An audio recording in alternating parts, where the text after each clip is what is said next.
Bienvenido a La Salud en tus manos, un programa que hacemos aquí en Popular Televisión y que también emiten nuestros amigos del Grupo Cadena Media.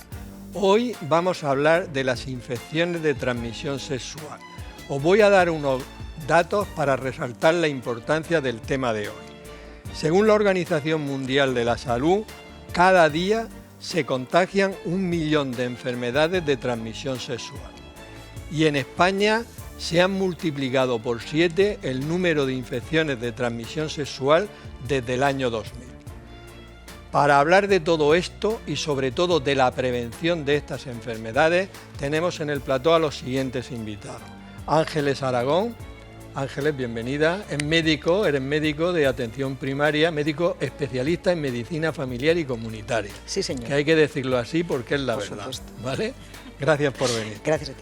Olga Monteagudo, que es jefa de Servicio de Promoción y Educación de la Salud de la Consejería de Salud. Muchas gracias por venir.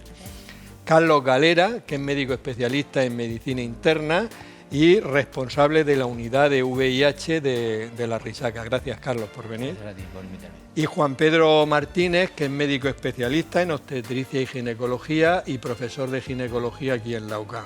Muchas gracias por venir, Juan Pedro. Gracias. Tenemos una sección que sacamos las cámaras a la calle para saber qué es lo que la gente quiere saber del tema que estamos tratando. Vamos a ver qué preguntas nos han hecho sobre las infecciones de transmisión sexual. ¿Cada cuánto tiempo sería conveniente hacerse una revisión? ¿Qué es lo más importante que se tiene que saber sobre las ETS? En plan, si por ejemplo tienes una relación sexual con un chico, tienes que ir al siguiente día al médico para saber si te ha pegado algo, o cuánto dura el proceso para saber si tienes SIDA o si tienes herpes o si tienes algo. ¿Es necesario tener algún síntoma para realizarse las pruebas? A mí me gustaría saber, independientemente de que se mantengan o no relaciones sexuales, a qué edad es aconsejable ir al ginecólogo. Ángeles, estas preguntas las vamos a ir respondiendo a lo largo del programa para que todo el mundo pueda entenderlo bien todo desde el principio. Ángeles, cuando hablamos de una ITS, que es infección de transmisión sexual, ¿de qué estamos hablando? Pues estamos hablando de un grupo de patologías que pueden ser provocadas por distintos organismos, microorganismos, pueden ser bacterias, pueden ser virus, pueden ser hongos, pueden ser incluso protozoos, que son otro tipo de microorganismos, en los cuales su principal característica es que se van a transmitir o se pueden contagiar a través de las relaciones sexuales, pero no exclusivamente de esta forma. También podría haber un tipo de contagio, por ejemplo, entre la madre y el feto o a través de hemoderivados.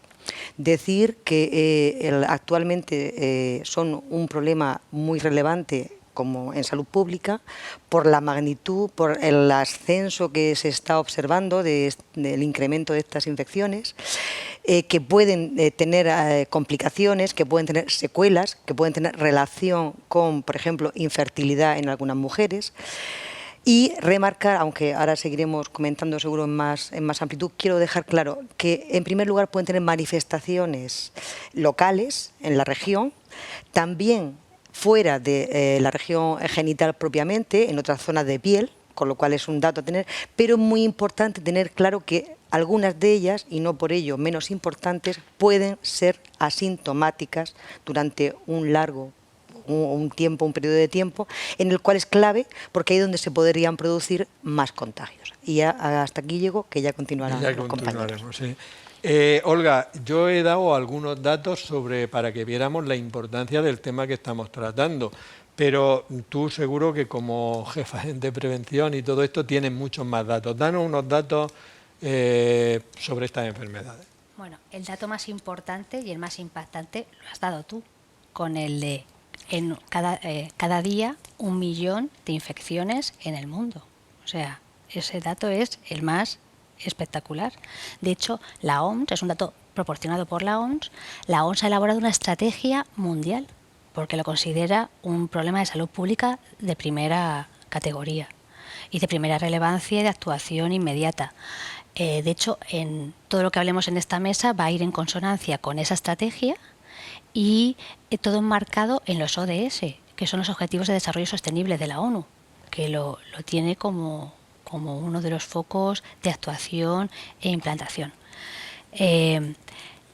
Me ha parecido muy interesante tanto lo que ha dicho una persona de la calle, ¿no?, como lo que ha comentado Ángeles sobre el tema asintomático.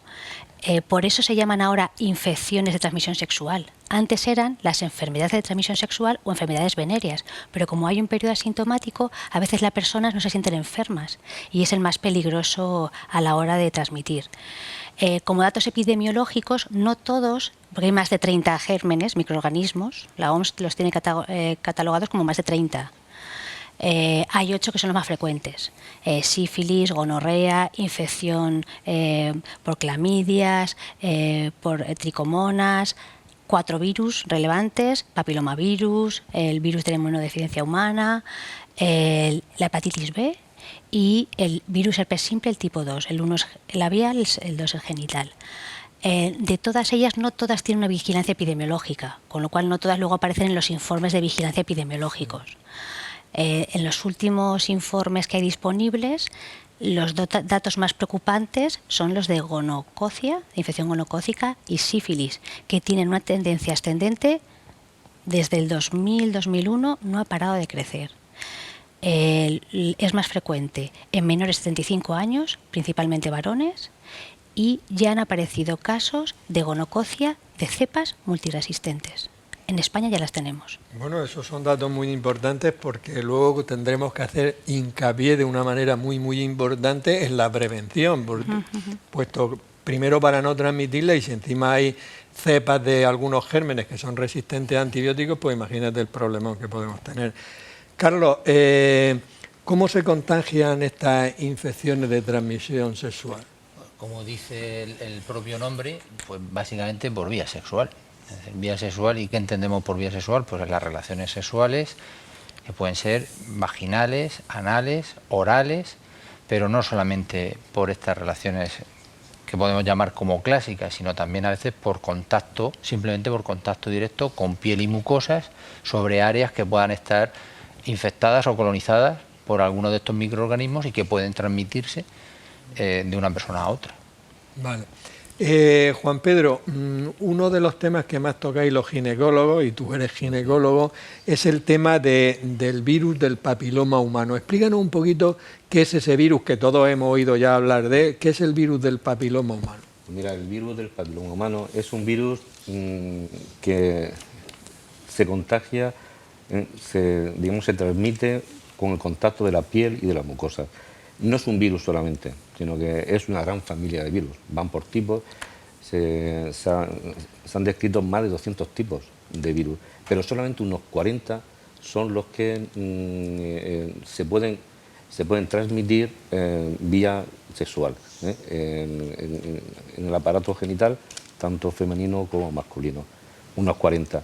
De estos 40 tipos de virus HPV que existen, que se han descrito hasta ahora, luego tenemos lo de alto riesgo, que son HPV de alto riesgo, que estos son los que van a producir lesiones premalignas y al final, si no se trata de estas lesiones premalignas, pueden acabar en un cáncer. Y también tenemos los de bajo riesgo, que no se asocian con el cáncer, pero sí se asocia con lesiones benignas genitales, generalmente van a ser verrugas genitales, que son los condilomas. Y bueno, esto es un poco la presentación del HPV. La presentación del virus del papiloma humano, también con HPV, y me ha sorprendido 40 tipos distintos y unos relacionados con el cáncer y otros no. Luego, cuando hablemos de las vacunas, veremos entonces qué tipos suelen llevar. Carlos, ¿qué manifestaciones clínicas, qué síntomas pueden tener en las personas con alguna de estas enfermedades? Ha dicho Olga que hay la ONU ha clasificado 30, más de 30, entonces digamos las más frecuentes. Pues mira, yo te voy a decir una cosa que lo más importante. Lo más importante es que pueden haber distintas manifestaciones clínicas, pero lo más importante es que puede no haberlas, que pueden ser totalmente asintomáticos. Entonces, lo clave de esto es que estas infecciones de transmisión sexual pueden cursar de forma asintomática. Y entonces es un riesgo porque uno no las detecta que las tiene, puede transmitirlas, con lo cual la cadena de transmisión se perpetúa Y encima algunas de las enfermedades que pueden producirse, al no diagnosticarse, pues da lugar a que puedan aparecer pues problemas de infertilidad o incluso problemas mucho más graves como son problemas neurológicos, problemas incluso de demencia a largo plazo. Las manifestaciones, las habituales para que la gente sí que pueda saberlas, pues pueden ser varias, pero básicamente serían enfermedades ulcerativas a nivel del área genital, sería un grupo. Otras enfermedades podrían ser las uretritis, que cursan con secreciones a nivel de la uretra en el hombre, pues una secreción como purulenta o mucopurulenta a nivel del orificio de la uretra, o en las mujeres un cambio en el flujo vaginal, que puede ser que cambie las características, o incluso dolor en el momento de las relaciones sexuales, o incluso dolor abdominal inespecífico, pero incluso las manifestaciones pueden ser lesiones cutáneas, o sea, simplemente una lesión, un exantema, o sea, como un salpullido, ¿no? Como dirían aquí en la huerta, un salpullido por el cuerpo, pues eso puede ser una manifestación, por ejemplo, de una sífilis secundaria, o unas lesiones en las palmas de las manos y la planta de los pies, que también son características de la sífilis, un aumento de las adenopatías, de los ganglios, todo son distintas manifestaciones, pero yo creo que lo clave es que hay que quedarse que en un porcentaje de casos son asintomáticas. Vale, es un dato importante porque además nos lo han preguntado en la calle cuando tenían Las preguntas han sido muy oportunas. No, a mí me ha llamado la atención que después de llevar yo bastante tiempo preparando el programa, resulta que va la gente, te pregunta a la gente y te hace las preguntas clavadas. Sí, muy buenas. Tenemos una sección que se llama Palabras de Médico y como hemos hablado un momento de que vamos a comentar el tema de la vacuna del virus del papiloma humano, nuestro profesor de latín y griego, Juan Carlos Ferre, nos va a decir de dónde viene la palabra vacuna. Muy buenas, voy a explicaros la palabra vacuna, de dónde viene esta palabra. Todo el mundo sabe lo de las vacunas, tenemos que poner vacuna para no sufrir enfermedades, pero ¿de dónde viene? Pues viene de vacuna, vacuno, sí, viene de vaca, pues suena a vaca y viene de vaca. Resulta que el médico británico Edward Jenner, a finales del siglo XVIII, se dio cuenta, investigando sobre la viruela, se dio cuenta de que las mujeres que se dedicaban a ordeñar las vacas, pues no sufrían la viruela humana. Lo que sufrían era una viruela vacuna que era de menor intensidad. Y utilizando esos documentos, esos datos, desarrolló la primera vacuna usando la viruela de la vaca. Es decir, que vacuna viene del mismo sitio que la leche, de la vaca. Palabras de médicos. Ángeles, ¿qué hacéis desde atención primaria para que no haya tanta infección de transmisión sexual, ITS? ITS. Ojalá y fuera tan sencillo de simplemente por estar en consulta conseguir que se rebajara el número, la incidencia de estas enfermedades. No es tan fácil. ¿Qué hay que hacer? Pues lo que hacemos todos los días, incluso de forma oportunista. No hace falta, como ya bien ha comentado, lo hemos repetido varias veces y lo vamos a decir más, aunque sea asintomático hay que estar pendientes o prestar atención a otros datos que no sean relacionados directamente con cuestiones ginecológicas o de las regiones genitales. En los pacientes jóvenes, intentar hacer preguntas, siempre es un tema delicado, es un tema que no es, algunas veces no es cómodo o no tenemos suficiente tiempo para ahondar con los pacientes en sus hábitos cotidianos o de pareja, pero es muy importante incluso de forma oportunista, aunque el paciente no te consulte por ese motivo, por alguno relacionado, pues intentar abordar esa terminología y hacer pues educación para la salud, dar un consejo incluso aunque no te lo pidan. Y eso de forma, digamos, pues de primera intención. Y si ya nosotros mismos, por la historia clínica de ese momento, tenemos datos de sospecha que nos hicieran proceder ya para buscar algún tipo de diagnóstico, sospechando que se está iniciando o que ya puede haber una infección de estas características, proponer algún tipo de prueba para ver si la persona está dispuesta, pues usted sería un cultivo, usted sería una analítica de sangre, incluso de esa manera ya atraer al paciente al sistema sanitario. Algunas veces el paciente que más riesgo, la población que más riesgo tiene de padecer estas enfermedades y de ahí derivar a problemas más graves de salud, pues tienen dificultad para consultar sobre esos temas, no tienen, o por vergüenza, o por estigma, o porque no lo ven oportuno. Entonces somos nosotros los que tenemos que estar ahí pendientes y ofrecer esa oportunidad. Cuando tú pides una analítica, el paciente va a volver.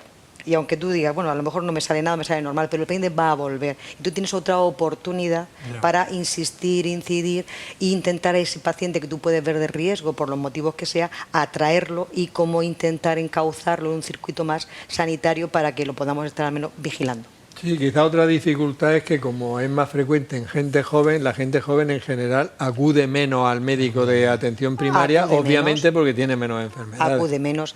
Y al hilo de lo que decía Carlos, cuando la gente tiene molestias en la región, acuden porque las molestias son muy molestas, como su nombre indica, y acuden.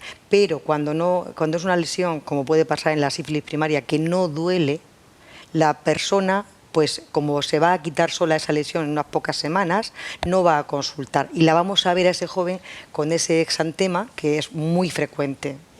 Así se diagnostica con bastante frecuencia en un estadio secundario. Entonces, por eso decía que aunque el paciente no te pregunte por ese tema en concreto, se puede hacer un pequeño abordaje y un intentar que repitan, que vuelvan. Aunque sea por otro motivo distinto, pues tú ya estás viendo que son a lo mejor gente que va a tener peligro. Si no lo tiene ya, lo va a tener. Pero en atención primaria, ¿veis con relativa frecuencia estas infecciones o no? Sí, señor. ¿Todos los días? Todos los días no, pero por ejemplo en verano te puedo garantizar que sí. Ya. Te O puedo sea, que garantizar que realmente no es una cosa que vosotros estáis habituados porque lo veis a diario. Y si van a la consulta... Y debemos de tenerlo, porque eso ya es una cuestión más profesional. Si en algo que no piensas, no lo diagnosticas. Si no piensas en una cosa, nunca la diagnosticas. Es una cosa que nos enseñan en la facultad. Efectivamente. Entonces, ahí está bien todo lo que hacemos de formación los profesionales para estar concienciados y alertados, porque en verdad es una alerta, yo lo considero también así. Muy bien. Olga, en la Consejería de Salud tenéis un teléfono de consulta, yo tengo aquí el número, lo voy a dar, es el 900-706-706, que es un teléfono de información gratuita, ¿correcto? Entonces, mi pregunta es, si recibís muchas llamadas, ¿y qué información demandan más, sobre todo las personas que llaman? Bueno, yo lo voy a mostrar, es que tengo aquí en bonito. Sí, claro, Muy bien. Nuestro número de teléfono con la consulta de salud sexual y prevención de ITS. Bueno, quiero comentar una cosita por detalle, ¿no? por el histórico, que ese teléfono lleva desde 1988. Vale. O sea, que no es un teléfono nuevo. O sea, que tiene ya muchos años. Y de hecho, tenemos un cómputo ya de 10.660 llamadas. O sea, que también son unas cuantas, ¿no? Os puedo dar más información, ¿no? O sea, el usuario medio suele tener 33 años, suele ser varón, el 83% casi de las llamadas suelen ser varones, y la llamada suele durar unos 10 minutos de promedio. Las hay más largas y más cortitas. Lo que más nos demandan son preguntas, como las preguntas de la calle, ¿no? De temas diagnósticos. A veces, porque la gente a veces siente vergüenza, ¿no? Tiene un poquito de corte, porque es normal, es la intimidad de cada uno. Entonces, sí que nos llaman preguntándonos por el diagnóstico, por si, en fin, a veces conocen demasiado el entorno al que van y es un poquito de vergüenza, ¿no? Y bueno, los apoyamos, de hecho nosotros a veces les ofrecemos gestionarle el caso, y bueno, pues apoyarlo con educación. ¿Qué quieres decir con gestionarle el caso? ¿Llaman y tienen un problema, entonces le buscáis al médico? Si lo consideramos oportuno y necesario, les hacemos una consulta presencial. Los citamos a la Consejería de Salud y les hacemos una encuesta epidemiológica y le hacemos la gestión del caso. Le pedimos a veces directamente la serología nosotros. Le pedís los análisis que hay que pedir, exacto, y todo eso. Exacto. Y ya si son positivos los deriváis a su médico, al que le corresponda de su área de salud y tal. Muy bien. Carlos, algunas infecciones es que lo de ITS, como no sé si todo el mundo lo tiene claro, por eso siempre digo infección de transmisión sexual, ¿se pueden contagiar solo por contacto o se necesita un contacto más íntimo? Bueno, lo más habitual es que el contacto sea un contacto íntimo, ¿no? Pero no es necesario, o sea, no es condición sine qua non. Tú puedes tener una relación sin que llegue a haber, por ejemplo, penetración y puede haber un contagio de una infección de transmisión sexual perfectamente. Entonces, eso, o sea, que hay que tener cuidado, o sea, que estas infecciones se pueden transmitir no solo con con un contacto sexual íntimo, sino también simplemente por un contacto, sin una penetración. ¿Vale? Bueno, pero no, tampoco alarmemos, o sea, no es una cosa que se contagie por darle la mano a nadie, ni por darle un abrazo, ni... No, pero sí que es cierto que no es necesario que exista un acto sexual completo para que haya una transmisión de una infección de transmisión sexual. Simplemente con los preámbulos de juegos o incluso compartir algún material, como pueden ser juguetes sexuales o algo, puede permitir que se contagie una infección de transmisión sexual. Juan Pedro, siguiendo con el VPH, virus del papiloma humano, ¿por qué se puede producir un cáncer tras una infección con este virus? Bueno, eso es complejo. Cuando hay una infección por el virus HPV, esta infección normalmente la mujer tiene capacidad para eliminar al virus. Y normalmente en el 80% de los casos la mujer antes de los 2 años es capaz de eliminar el virus. Pero hay veces que hay un 20% que este virus no se elimina tan prontamente y hay una persistencia de esta infección. La persistencia de la infección es el factor más importante para que tengamos luego una lesión premaligna y que esta lesión premaligna se convierta en una lesión maligna. Normalmente cuando hablamos del HPV, la zona principal en donde van a aparecer las lesiones premalignas, donde va a aparecer el cáncer, va a ser el cuello del útero. El cuello del útero, ya desde hace años ya sabemos que hay una zona que es la lucha de los epitelios. Hay un epitelio que es grueso, uno que es más fino, se pelean los dos por invadirse y ahí hay mucha actividad celular. Y en esta actividad celular ahí es donde aparecen la mayoría de las lesiones premalignas. Y si no se tratan estas lesiones premalignas pueden acabar en cáncer. Y esto suele ser en el cuello del útero. Luego también pueden aparecer estas lesiones premalignas, estos cánceres en diferentes localizaciones. Pueden aparecer en vagina, en vulva, en faringe, etcétera, ¿no? Pero sobre todo es en el cuello del útero y es por este aumento de actividad que hay en esta lucha de los epitelios que tiene el cuello. Sí, no, te lo he preguntado porque a lo mejor muchas personas pues no terminan de comprender por qué uno tiene infecciones por la gripe y no le da cáncer, o tiene otra infección vírica y no le da cáncer, y el virus del papiloma humano que sí que puede producirlo. Sí, este virus sí. Ángeles, ¿cuáles son las medidas más adecuadas para la profilaxis del VIH, del virus que si no se trata de manera adecuada puede llegar a producir el SIDA? Pues bien, en primer lugar sigue siendo fundamental el correcto uso del preservativo. Es la medida que a fecha de hoy sigue siendo, no al 100%, pero en un porcentaje muy elevado, la mejor medida para evitar no solamente la transmisión del VIH, sino de cualquier otro agente de estos 30 y muchos que hemos dicho, agentes que pueden estar ahí peleando, pues el uso correcto del preservativo sigue siendo la primera medida. Y además, en concreto con el VIH, aún no lo hemos comentado, imagino que ahora haremos mención a esto, hay una circunstancia que está relacionada, aparte de por el hecho de que el VIH, la infección, puede haber un periodo de latencia que se llama un periodo largo sin síntomas, donde el paciente tiene la enfermedad o tiene capacidad de transmitir la enfermedad, aunque él no sea enfermo y no tiene síntomas. Actualmente los diagnósticos que está habiendo, porque se sigue diagnosticando casos de SIDA, por supuesto, a fecha de hoy, tienen una peculiaridad concreta que es el diagnóstico tardío. El diagnóstico tardío del VIH, estoy haciendo mención aquí, aunque a lo mejor después lo comenta mejor Carlos, tiene una relevancia clave en el tema de que no se transmita más, porque ese diagnóstico tardío significa que el enfermo o el paciente ha podido durante incluso muchos años ir transmitiendo y haciendo como una especie de escala de posibles infecciones a posibles parejas, de tal manera que eso haría que se extendiera más.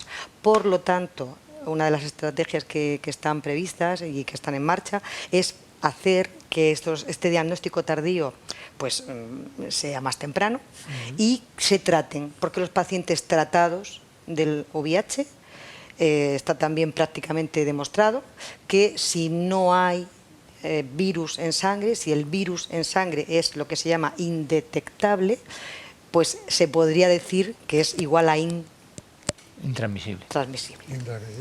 ¿Vale? Y entonces serían las dos estrategias, aunque yo insistiría, y por eso he hecho hincapié en el uso correcto del preservativo. Cuando hay una pareja estable, lo hemos comentado antes de entrar, si hay pareja estable y eso se puede garantizar, en teoría, no, es decir, pues ya está, el sexo es seguro. Pero si no se puede garantizar esa estabilidad de pareja, hay que utilizar preservativo como primera medida. Y yo esto me gustaría, y yo creo que a lo mejor lo volvemos a repetir para que quedara claro para la gente. Muy bien, perfecto. Olga, ¿cuál es la situación actual del VIH en 2019? Pues justo este mes van a salir los datos.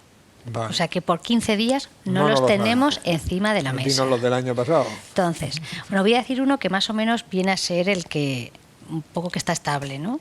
Que es el de que hay 4 de cada 1000 personas viven con VIH. Porque si nos ponemos a hablar, yo estuve valorando si dar tasas, pero como, en fin, por el medio en el que estamos, yo creí más adecuado. 4 cada 1000 está muy claro, eso estaba clarísimo y es, vamos, el dato, creo, el dato. 4 de cada 1000 personas viven con VIH en España. Lo que sí me gustaría comentar, porque sí que lo hablan los informes, es la esperanza de vida. La esperanza de vida con un diagnóstico precoz, como ha comentado Ángeles, es con un diagnóstico precoz y tratamiento adecuado, es prácticamente igual que una persona no infectada. El problema que hay en los indicadores y en los informes anuales es que los nuevos diagnósticos suelen ser tardíos. Hay un porcentaje todavía que ronda, que es el 50% de nuevos diagnósticos que son tardíos.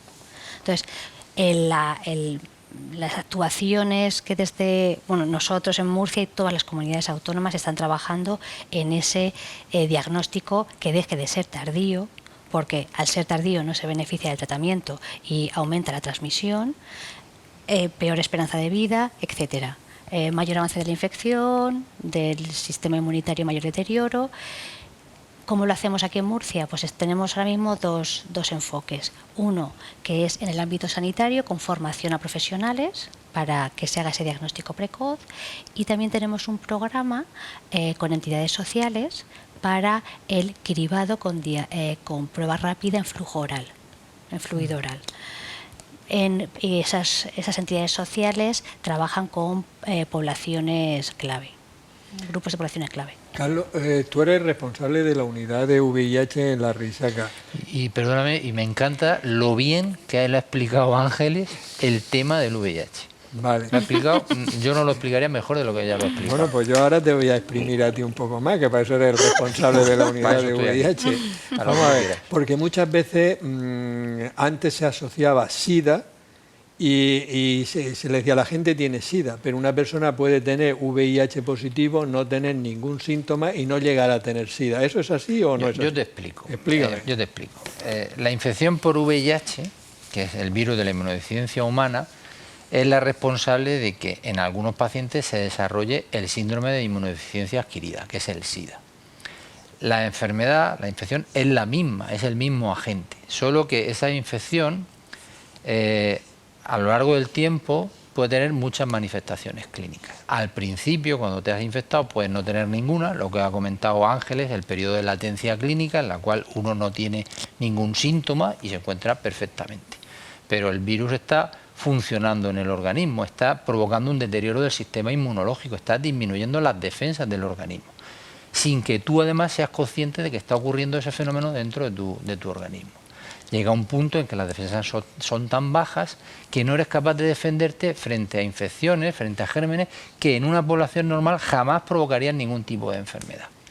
Esas enfermedades, esos gérmenes, se llaman gérmenes y enfermedades oportunistas, porque aprovechan la oportunidad que les da un sistema inmune dañado de afectar a la persona.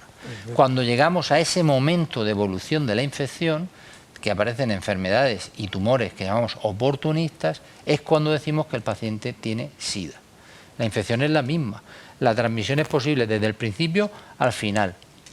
Todo es infección por VIH, pero solamente llamamos SIDA a la parte en la que aparecen esas enfermedades y tumores que son consecuencia de un sistema inmunológico muy dañado. Hay que tratar de diagnosticar la enfermedad cuanto antes, como ha explicado muy bien Olga. ¿Por qué? Porque si tú pones un tratamiento al principio, el paciente se evita todo lo demás. Es más, no desarrollan SIDA, que es lo que tú has preguntado, Juan. Claro. No desarrollan SIDA. Tienen infección por VIH, pero no van a desarrollar SIDA. ¿Por qué? Porque su sistema inmunológico lo has parado a tiempo su deterioro y el paciente va a estar bien. Tiene que tomar un tratamiento, ese es el inconveniente. Tiene que tomar un tratamiento hoy, a día de hoy, de por vida. Pero ese paciente no va a desarrollar SIDA prácticamente en el 90 y tantos por ciento de los casos. ¿De acuerdo? Una persona en la calle nos ha preguntado que si era necesario tener algún síntoma para realizar las pruebas. Está claro que no. Ahora mi pregunta es, ¿en qué personas estaría indicado hacer un screening de VIH? O sea, pedir la prueba del VIH. Bueno, pues eso es una pregunta clave. Y me las has hecho a mí y yo te digo que prácticamente, o sea, las recomendaciones que hay a día de hoy es que cualquier persona que tenga contacto con el sistema sanitario, que se vaya a hacer una analítica pues, para ver el colesterol, se debería aprovechar esa situación para hacerle la prueba del VIH, al menos una vez en su vida. Porque de esa manera sabe si esa persona... Porque ¿qué personas son las que pueden tener riesgo de infección por VIH? Bueno, pues cualquier persona que haya tenido alguna relación sexual en su vida no protegida, es decir, cualquier relación sexual, y que bueno, tú puedes ser tu única pareja, pero tú puedes tener una pareja, pero que tú no seas su única pareja, que haya tenido otras relaciones sexuales previamente. Con lo cual, en el momento que una persona es sexualmente activa, esa persona ya es candidata a hacerse la prueba del VIH al menos una vez en su vida. Antes, no sé si ahora sigue así, antes había que pedir permiso para hacer esta prueba, ¿ahora sigue así? Vamos, se debe de informar, hombre, el permiso, tú cuando haces una prueba a un paciente debes de informarle que se la vas a hacer. Vale. Entonces, eso es lo correcto, debes de informar que se la vas a hacer. Si el paciente o la persona que tienes delante se dice, no, yo no quiero hacerme esa prueba, bueno, pues tú no se la haces. Vale. ¿De acuerdo? Pero debes de... O sea, si tú le explicas bien por qué se la haces y el riesgo que tiene y el beneficio que puede obtener de ese conocimiento, raramente se te va a negar ninguno. Sí, no, y además tú lo has explicado muy bien, es que cualquier persona que haya tenido una relación sexual con una persona que pudo haber tenido otra, puede estar contagiada con el VIH sin saberlo. O sea que me parece muy oportuno lo que has dicho, que aprovechando que se haga un análisis por cualquier cosa, pues es marcar la casilla. Esto no se me ha ocurrido a mí. No. Quiero decirte que esto es una cosa que dicen los CDC de Atlanta, desde el año, que son los CDC, son un organismo de control de enfermedades infecciosas en Estados Unidos, desde el año 2006 lo están diciendo. Al principio ponían algunos condicionamientos, desde el año 2013 no ponen ningún condicionamiento, dicen cualquier persona entre 13 y 65, que no tendrían que ser 65, podrían ser 70, 75 años, cualquier persona que acuda al sistema sanitario para hacerse lo que sea y le voy a hacer una analítica, le pido la prueba del VIH. Eso es así. Y el Ministerio de Sanidad, con un plan que hay desde el año 2014 para el diagnóstico precoz del VIH, también dice lo mismo, y se debería hacer así. Lo que pasa es que no se hace, pero se debería hacer así. La verdad es que no se hace, ¿no?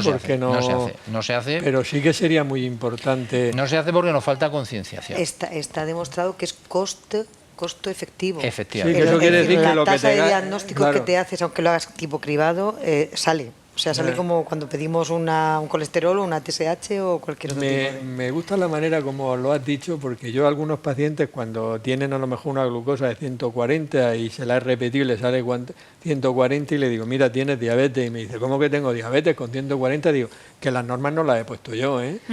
Es lo que tú has dicho, oye, que este criterio se reúnen los expertos y las normas no las exponemos nosotros, esos son comités de expertos y tal y cual, ¿no?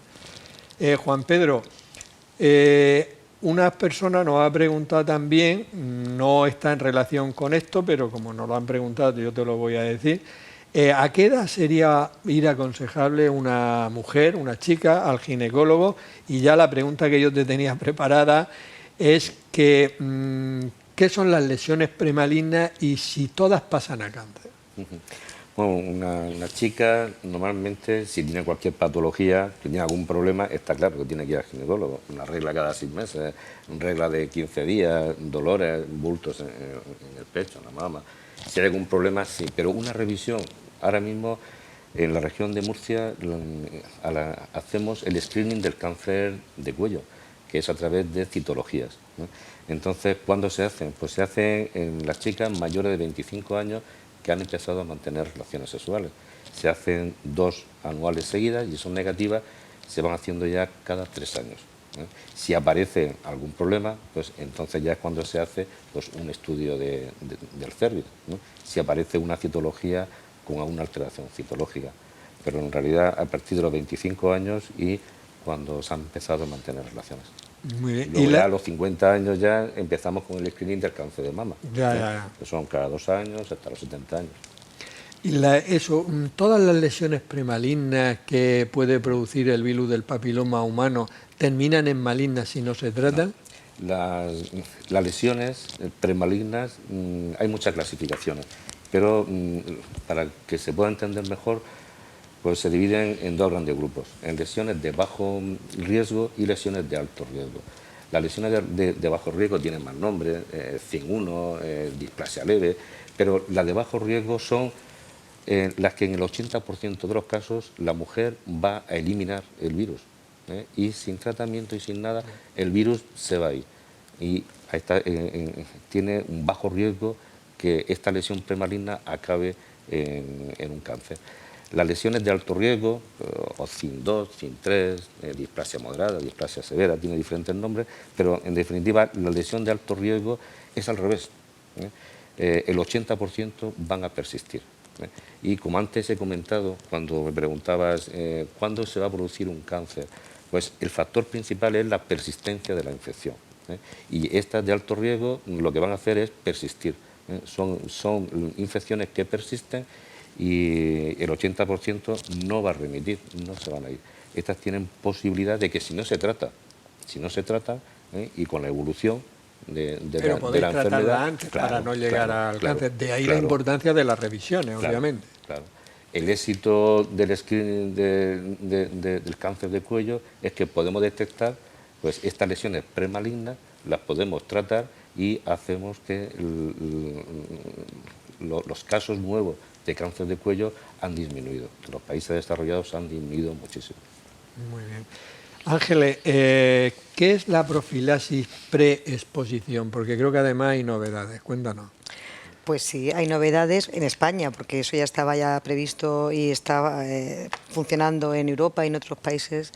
Y consiste básicamente en la toma de medicación diaria en ese grupo de población clave, que podrían ser una serie de personas muy concretas que se podrían beneficiar en la balanza de beneficios o perjuicios, se beneficiarían por su estilo de vida o por su condición de riesgo, de población de riesgo, de tomar estos fármacos, que son fármacos para tratar el VIH, son fármacos antirretrovirales, de forma diaria, de forma mantenida durante varios meses, durante el tiempo que fuera necesario.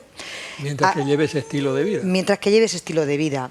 Decir que este tipo de terapia ha sido ya aprobada por el Ministerio con fecha 1 de noviembre, que ya más o menos está estipulado el número de personas que se pueden beneficiar de este tratamiento, pero yo quiero matizar que ese tratamiento no evita otro tipo de infecciones, es exclusivamente para evitar el que esa persona se contagie del VIH. Que no es una vacuna, que no es un concepto preventivo en sí mismo de decir, por ejemplo, si se dejara de tomar la medicación de forma diaria y continuada, nos encontraríamos en una situación incluso de desprotección de ese paciente y de efecto no deseado incluso. Por lo tanto, yo creo que es una opción más dentro de una estrategia global de enfocar tanto el diagnóstico, por supuesto la prevención, y el enfoque global que hay que tener sobre el VIH. Es una gran medida y es un punto más a favor, pero tendrá que ser pues, muy bien seleccionado el tipo de pacientes. Como dice Carlos, lo explica muy bien. Esto. Me quita el puesto ya. Ya te lo digo. Me lo quita a mí. Seguro también. Yo me lo he leído y un poquito hacer el pro y el contra, porque parece algunas veces cuando se lanza todo este tipo de cosas así parece que eso, ¡hala! Esto es no, pero que lo ha explicado muy bien. Primero mágica, que es solo del VIH. Solo del VIH. Que el resto de las infecciones de transmisión sexual no están cubiertas, con lo cual el riesgo persiste en las otras infecciones. Y luego que el tratamiento hay que continuarlo mientras que uno esté en ese hábito de vida. Y que hay que hacerlo bien, porque si no, no funciona. No funciona. Entonces hay que ser adherente al tratamiento. Si la pastilla te la tomas un día sí y 3 no, pues al final te infectas. Te infectas. Vale. No, pero el concepto... ¿Por qué? Porque a veces donde se usa esa medida es en personas que no hacen un uso consistente del preservativo. Es decir, en personas que no lo usan bien. Entonces, claro, si tú no lo usas bien y encima la medida que utilizas no la haces bien tampoco, pues al final te contagias. Te contagias. Con lo cual es una medida... Y si eres una persona de estas que puede ir contagiando a otras personas. Con lo cual bueno, pero como ha comentado Ángeles, es una medida, eso es una estrategia de prevención, con lo cual no se puede dar así como así. Ya. Entonces, las personas que van a tomar ese tratamiento tienen que hacerse un control de VIH, de ITS antes de empezar el tratamiento, y un compromiso de que cada 3 meses se van a hacer un control de ITS y de VIH. Vale. ¿Por qué? Porque si tomando tú ese tratamiento, que es un tratamiento preventivo, te contagias, tú no estás tratando el VIH, porque el tratamiento no es el del VIH, es un tratamiento para prevenir con 2 fármacos solamente, mientras que el tratamiento de la infección por VIH se hace como mínimo generalmente con 3 fármacos. Aunque se puede hacer con 2, pero bueno, la idea es que sería con 3 fármacos. De tal manera que tú podrías generar variantes con resistencia a esos fármacos. Es decir, podrías contagiarte y crear resistencia a esos fármacos, porque no estás tratando bien la infección por VIH. Me imagino que hay unas estrategias, y todo esto está, Juan, un poco por aclarar. Ten en cuenta que la medida es del día 1 de noviembre, y estamos ahora un poco organizando, estructurando cómo se va a hacer esto. Pero que lo tendréis que hacer los que os dedicáis a esto. Sí. Pues en la región de Murcia nos vamos a tener que dedicar los que trabajamos en unidades de VIH o unidades de enfermedades infecciosas, porque no hay otro sitio donde hacerlo. No. Pero en otros sitios pues se van a hacer, por ejemplo, en Barcelona, pues en el Barcelona Checkpoint, en Sevilla. Son centros comunitarios de atención a ITS, porque va a estar muy en relación las ITS con el VIH, en definitiva, es una infección de transmisión sexual. Es una ITS. Entonces, aquellas personas que tienen más ITS son donde está más destinado probablemente la utilización de estas medidas de la PrEP, ¿no? Entonces, en otros sitios donde hay otras estructuras organizativas que permiten el uso se van a hacer ahí, por ejemplo, en centros comunitarios, en Madrid en el Centro Sandoval, en Barcelona en el Checkpoint. Aquí en Murcia no tenemos por desgracia no tenemos esas estructuras, con lo cual pues lo haremos en las unidades de VIH y de infecciosas de los hospitales. Muy bien. Olga, en la Consejería de Salud tenéis una consulta de salud sexual y de prevención de estas infecciones de transmisión sexual. ¿Dónde está y cómo se puede llegar a ella? Por si alguna persona que nos vea pues tiene interés. Pues aquí en Murcia está en planta baja de la Consejería de Salud, ¿no? Despacho 18, 14 y 13. ¿no? Se puede atender en cualquiera de esos 3. Lo ideal es que llamen por teléfono, al teléfono de información gratuito, porque así tienen garantizado de 9 a 14 horas pueden llamar de forma gratuita, se les concierta una cita y así van seguros. O sea, te pueden pillar también en un momento dado que estemos en alguna reunión, alguna de nosotras, etcétera. Y en Cartagena también se hace asistencia en el Servicio de Salud Pública en la Plaza San Agustín.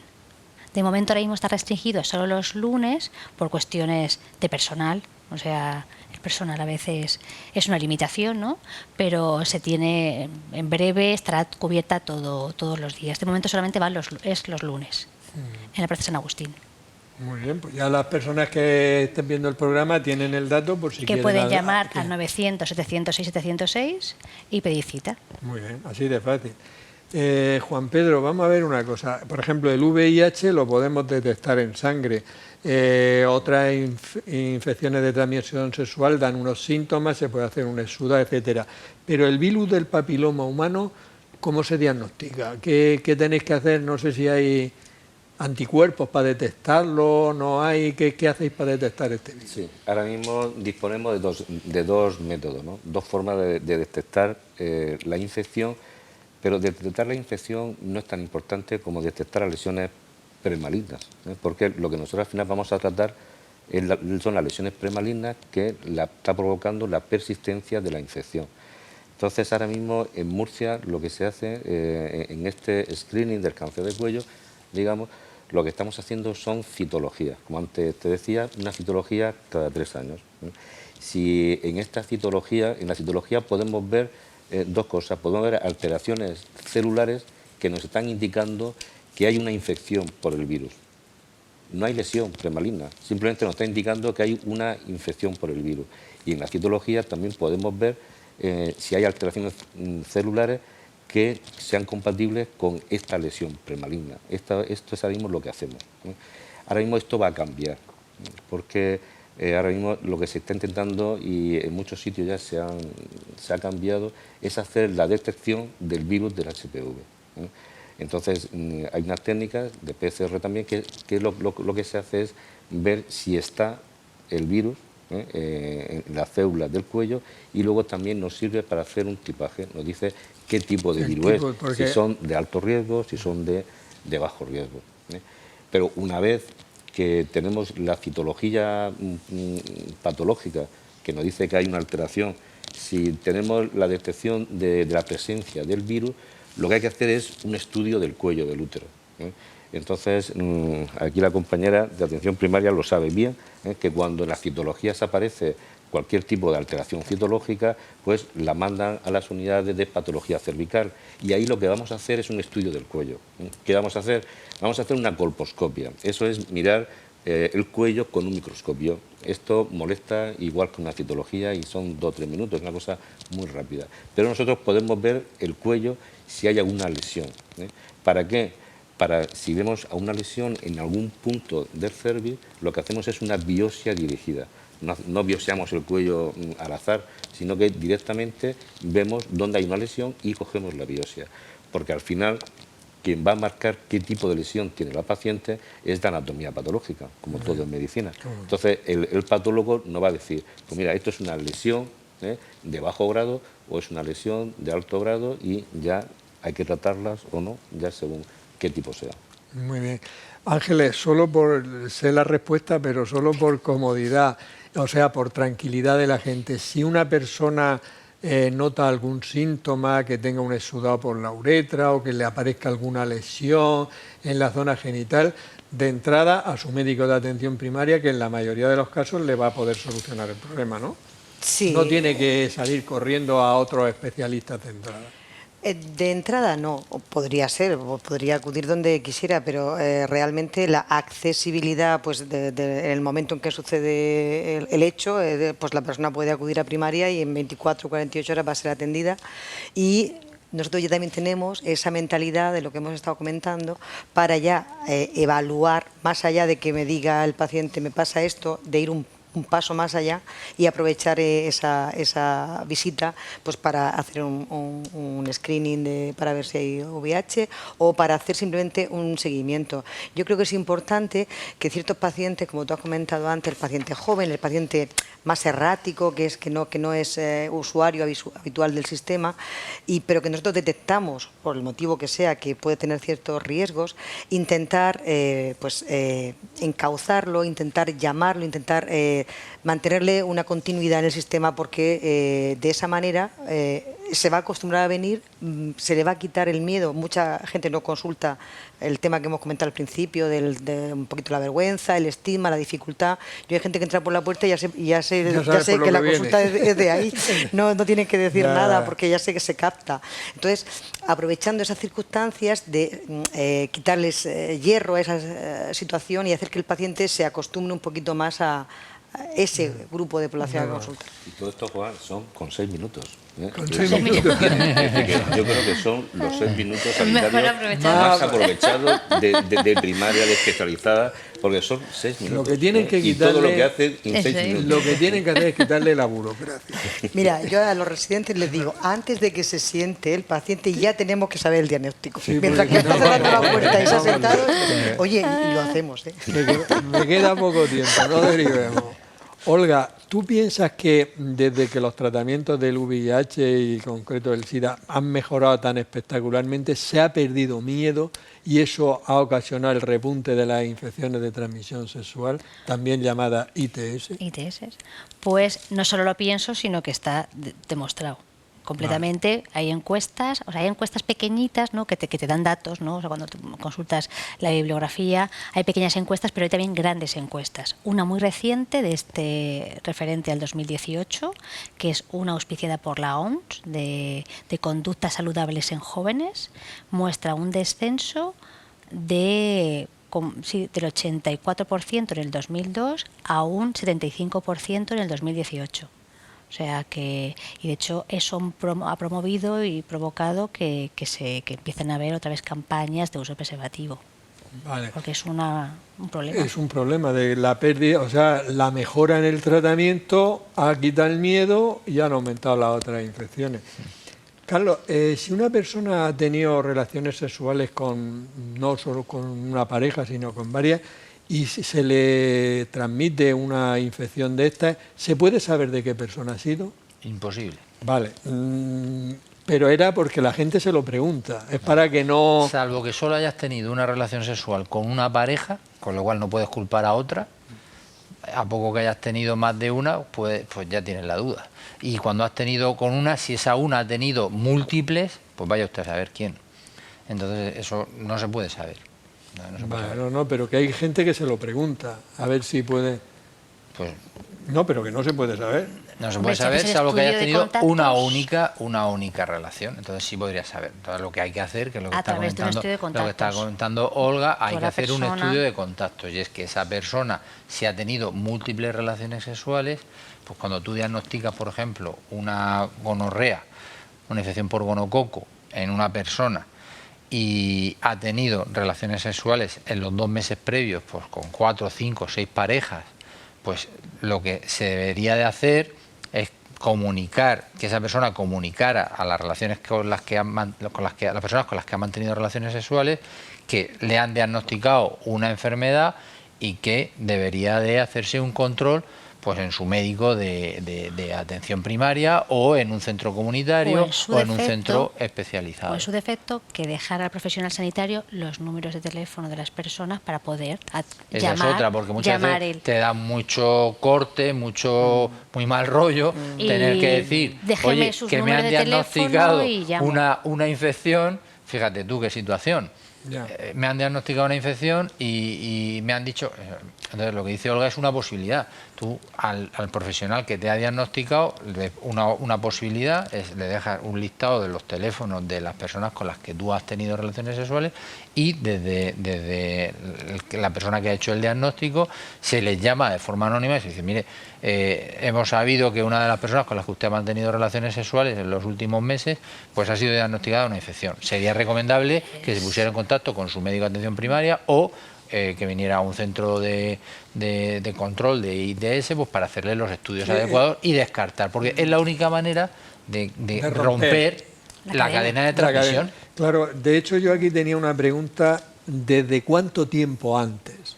O sea, Pues va a depender, claro. Una persona le diagnostica una infección de transmisión, por ejemplo, una gonococia, ¿vale? Claro. Y entonces da el listado ese, pero ¿desde cuánto tiempo antes? Claro, pues va a depender de qué patógeno del es el bichito. que ha diagnosticado. Pero para no liar la cosa, Vale. lo que hay que hacer es, en los 2 meses previos, cualquier pareja que hayas tenido en los 2 meses previos puede haber estado expuesta o haber sido fuente de tu contagio.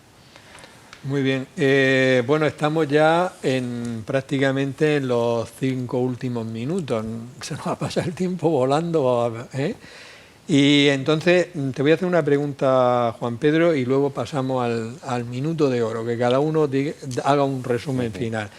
¿Podemos prevenir la infección por el VPH, por el virus del papiloma humano, con las vacunas, no? Sí se puede prevenir con las vacunas. Aquí hace años ya la consejería pues se empezó a hacer las vacunaciones a las niñas en el colegio, y eso pues está haciendo que todas las mujeres ahora, cuando se vacunan con 14, 13 años, porque lo que se intenta es que cuando tenga contacto con el virus, la mujer ya tenga defensas para no coger la infección. La vacuna no sirve. Si la mujer tiene una infección, la vacuna no ayuda a eliminar el virus.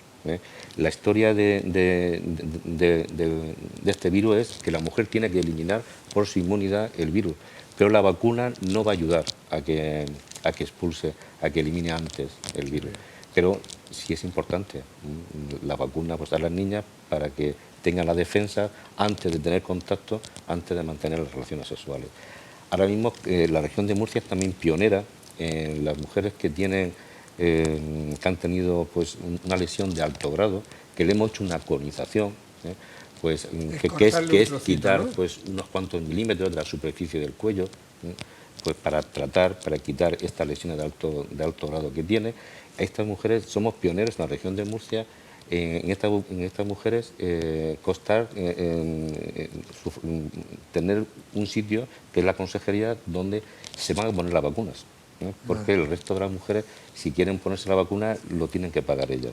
Solamente las niñas en el colegio y estas mujeres que tienen esas lesiones, esta lesión y se vacuna para que no tengan reinfecciones, para evitar estas reinfecciones. Y se ha visto que estas mujeres no van a tener tantas infecciones nuevas y tampoco van a tener la persistencia o que vuelva a aparecer la misma infección, o las lesiones premalignas que se mantengan. Y aquí somos de los primeros que hemos empezado a hacerlo en toda España. Muy bien, se ha ampliado la vacunación a adultos. El 29 de octubre se acaba de publicar en el BOR, en el Boletín Oficial de la Región de Murcia, una ampliación también a grupos adultos en grupos de riesgo, con el papiloma humano. Y luego también la otra vacuna es la de la hepatitis B. Vamos a hacer un programa próximamente solo de vacunas, o sea que solo vamos a hablar de las vacunas. Fantástico. Y no vamos a invitar a la antivacunas porque como no tienen ni idea no vamos a invitar. Además son un problema de salud pública, así al Cappan Pan, los antivacunas. Vamos a ver. Venga.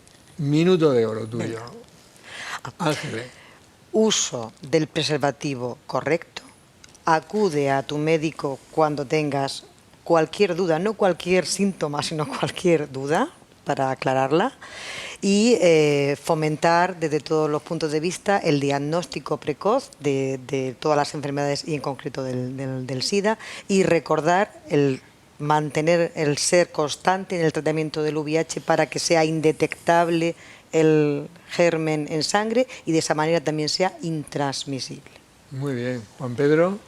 Yo he visto tantas chicas que en el centro de salud se hace una citología, se ve una alteración citológica y piensa que tienen cáncer de cuello, que yo quería decir, en España aproximadamente hay unos 2 millones de mujeres que son portadoras del virus del HPV, pero al año solamente se diagnostican 2.500 cánceres de cuello. Es decir, que estamos hablando de una infección que es la enfermedad de transmisión sexual más frecuente en el mundo, la infección por este virus es la más frecuente del mundo, pero tiene una complicación que es el cáncer de cuello, que es pequeña, son pocos casos. ¿Por qué? Porque con el screening que hacemos del cáncer de cuello podemos detectar estas lesiones premalignas y las podemos tratar, que no hemos hablado mucho del tratamiento, pero bueno, se pueden tratar. Entonces yo lo que quiero es decir a estas chicas que tienen una citología y que piensan que tienen un cáncer de cuello, que es mentira. Que no es así. No es así. No, totalmente aclarado y muy importante la puntualización. Carlos.